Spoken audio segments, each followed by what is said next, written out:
¿Qué tal todo el mundo? Esperando se encuentren sanos y seguros en casa.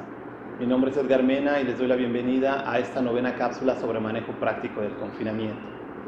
El día de hoy quisiera hablarles sobre una recomendación sumamente importante para mantener una sana convivencia en el hogar durante este periodo de aislamiento que se ha prolongado tanto. Se trata de ser tolerante.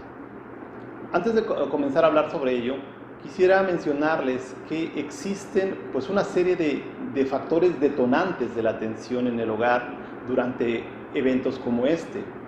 Por un lado tenemos la falta de espacio, la escasez de recursos, la escasa convivencia familiar previo a la cuarentena, así como también los conflictos que no se resolvieron antes de confinarse. A esto podemos agregar también el uso de drogas y alcohol, por supuesto.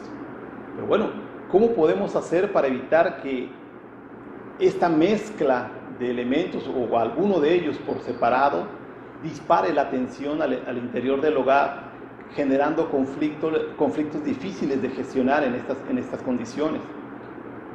La respuesta a esto es haciendo uso de la tolerancia. La tolerancia es un valor del ser humano que implica el respeto hacia el otro, hacia sus ideas, sus prácticas o sus creencias, independientemente de que sean diferentes a las mías o que yo no las acepte. Bien, entonces la pregunta es, ¿y cómo practicamos la tolerancia en el hogar?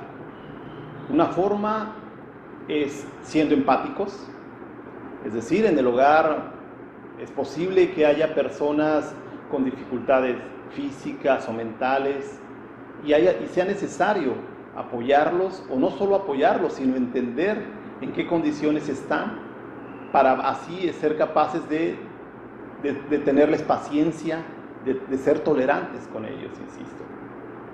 Otra forma es cuando se presenten, cuando alguien comete un error, cuando alguien comete algún fallo o no cumple con aquello que acordamos al inicio del confinamiento, pues habrá que empezar por pedirle explicaciones.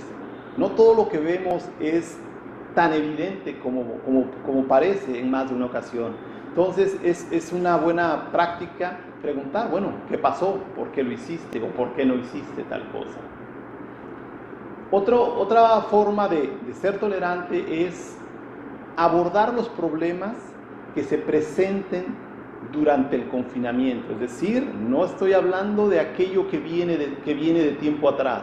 Si hubo hay algún error, algún conflicto, algo que se genere dentro de este espacio de tiempo, es en ese momento que debemos abordarlo para evitar que, por un lado, que crezca y por otro, que sirva como justificación de otros posibles conflictos o eventos negativos a lo largo del confinamiento.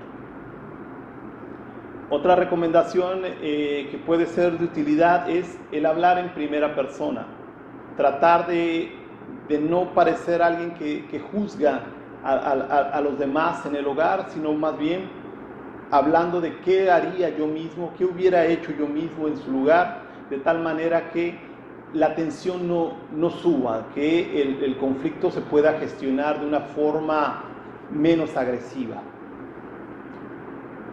Para el caso de estos conflictos que se vienen arrastrando de tiempo atrás, una recomendación que, si bien no es la más adecuada, posiblemente no sea muy aconsejable, pero es apropiada en este momento, es el de ignorar las diferencias, hacerlas a un lado temporalmente.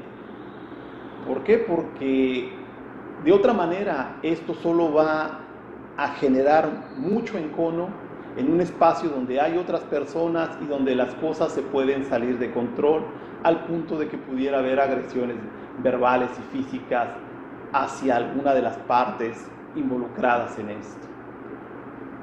Dicho de otra manera, en alguien tiene que caber la prudencia en estos casos y postergar estas situaciones para cuando el aislamiento termine y haya otras formas de poder gestionar esta situación del pasado.